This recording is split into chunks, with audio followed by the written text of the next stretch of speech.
Who wants to hear Hey Jay's story? Because boy, I have quite the story for you guys. Today I want to talk to you about the last year here at Hey Jay, why I quit my job at Enthusiast, and what's next for me and the channel. So if you guys are interested in any of that, sit back and enjoy yourselves because we're going to have a lot to talk about. And I really hope I'm not going to ramble on too much. In fact, I made a list to try and focus on the important parts that I want to get through on this channel or on this video. So the first thing to talk about is you guys have noticed the schedule has changed here. Hey Jay News has been off for about a month. I've been tweeting things like I left my job. There's a lot of changes happening in my life right now, and I just want to give you guys an update as to what's going to happen and specifically how that's going to affect the content stream here on the channel. So to talk about all this, first we have to look back a year. A year ago in December is exactly when Hey Jay hit 1,000 subscribers, which was something I wasn't even really trying for back at that time. I was just doing the Class vs. Crass gaming podcast, and the channel was kind of growing slowly and organically. And when it hit 1,000, it kind of made me go, I wonder if I can really put some energy behind this channel and make it take off. And like if I put my best foot forward, what can I do with this Hey Jay brand? And so I made a commitment a year ago in my mind. I told myself for 1 year, I'm going to do the best that I can to grow this channel. And so you guys saw it. Starting in January, I launched a bunch of new shows, including, Hey Jay News was kind of the celebratory 1,000 subscriber video test, which was received quite well. It got 500 views, and on a channel with 1,000 subs, that is incredible. So Hey Jay News started, and then I built out, I brought back Indie Corner, which was another kind of scripted, looser format version of that. And of course, we kept the Class vs. Crass gaming podcast, and I also added a weekly video on Wednesdays that was usually like a top 10 list or something. In the early part of this year, I was putting a lot of energy in trying to crack the YouTube algorithm and find a way to get my videos trending and getting more viewership on these videos. And long story short, I didn't succeed. I put a lot of effort into this, and I could not figure out how to make it happen. And at this point, and after talking to a lot of people, I suspect that you can't really game YouTube. And if some of you know how, please tell me. I think a lot of it comes down to luck, and it's almost like winning a lottery ticket because, or I just don't know how to do it. But the reality is I'm a one-man team, and I was scripting, researching, funding, shooting, editing. I was doing everything to get it all out. And after a year, I'm pretty proud of what I've done in a year. The channel grew 360 subs.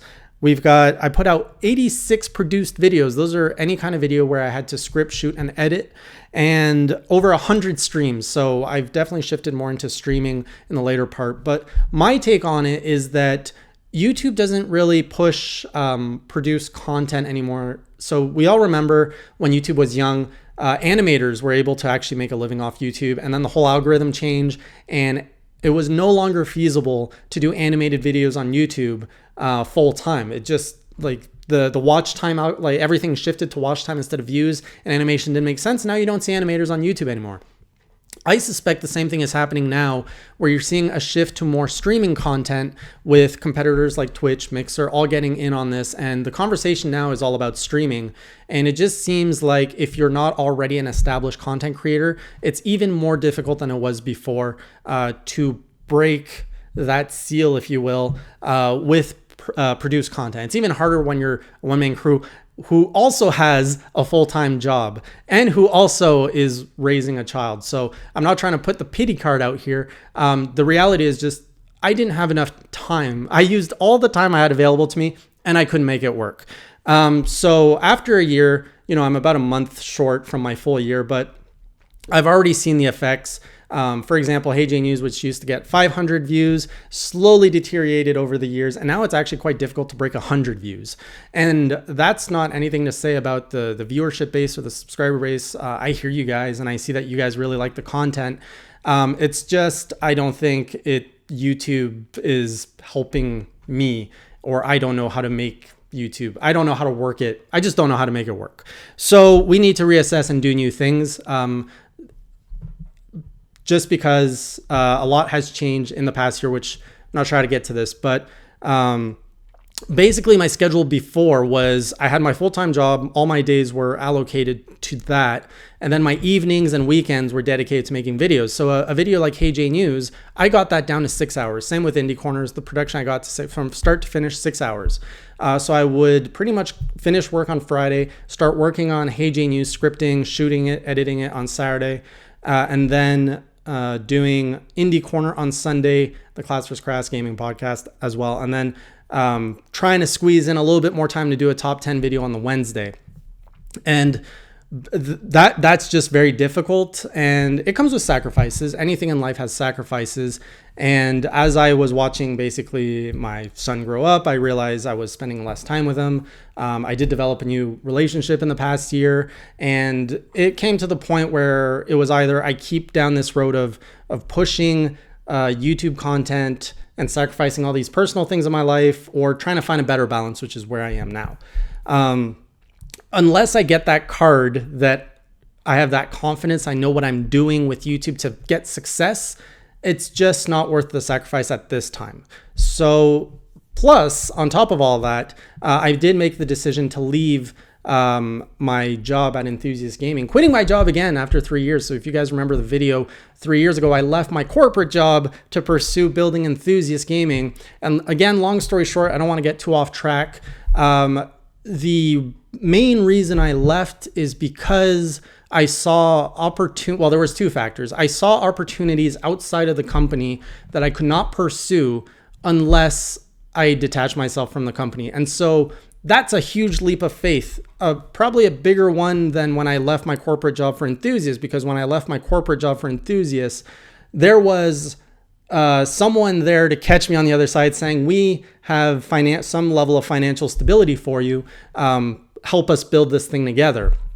Versus now I'm jumping on my own, and basically I have to support myself and I have to make this work, or crash and burn in the process. We're going to find out how that plays out.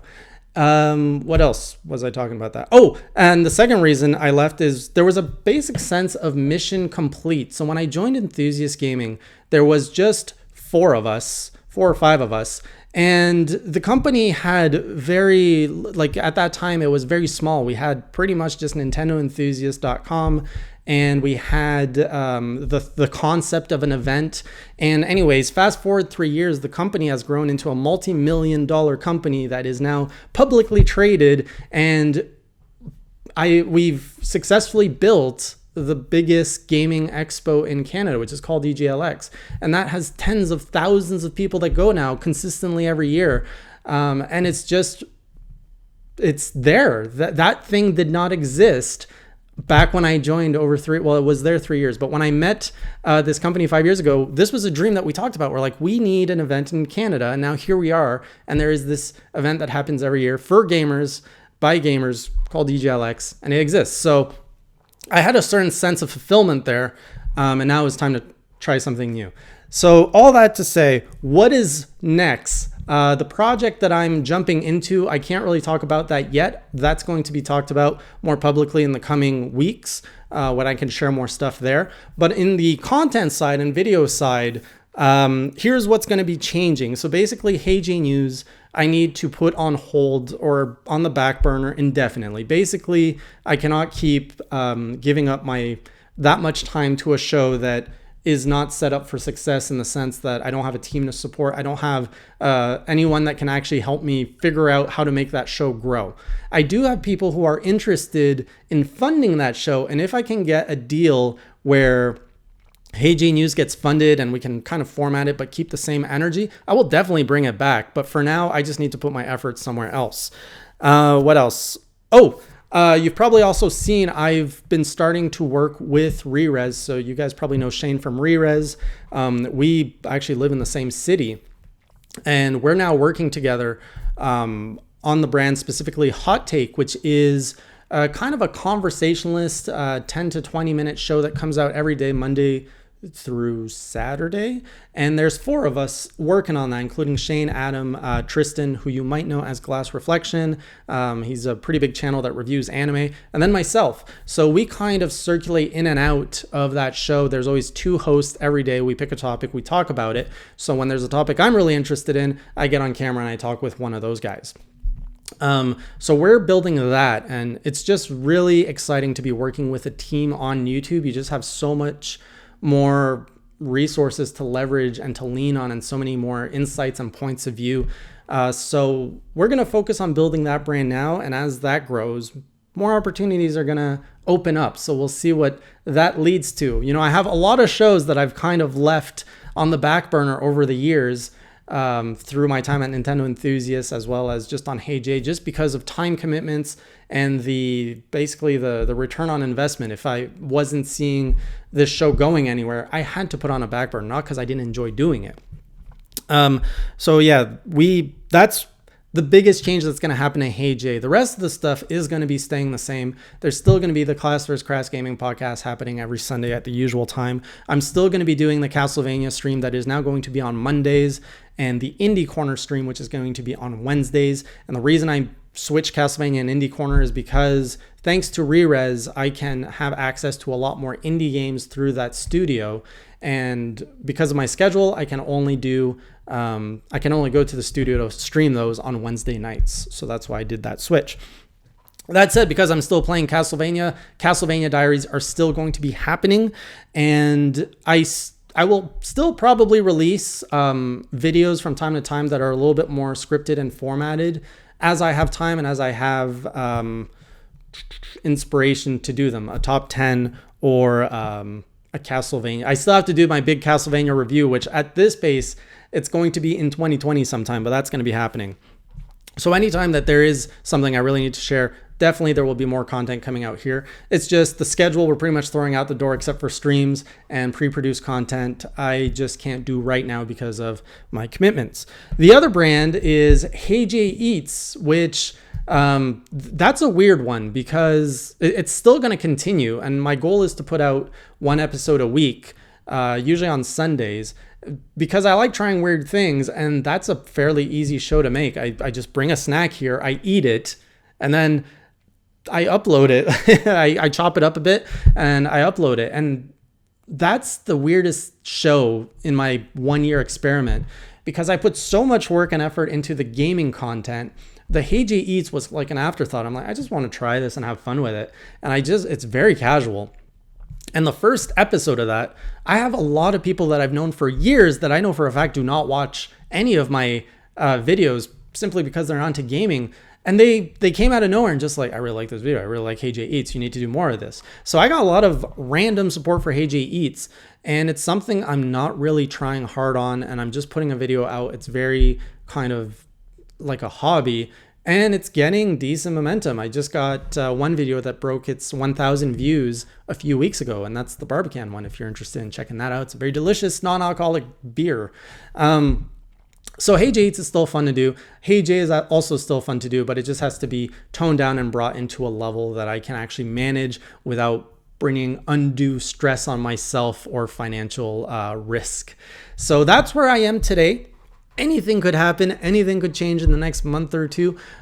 Things are really kind of in anything can happen stage, which is kind of where I've stepped into. I've sacrificed stability for the wild world of entrepreneurship, and we'll see. But that's where I am today. Want to share that with you guys so you know what to expect from the channel. As always, thank you so much for watching everything that I make, or if you watch one specific thing I make, thank you for watching that. And I'm still going to be around, still going to be making content, still going to be making streams. So I look forward to chatting with you guys in the chat rooms, on Twitter, social media, anywhere that we connect. And I'll see you on the next video. Until then, keep it classy.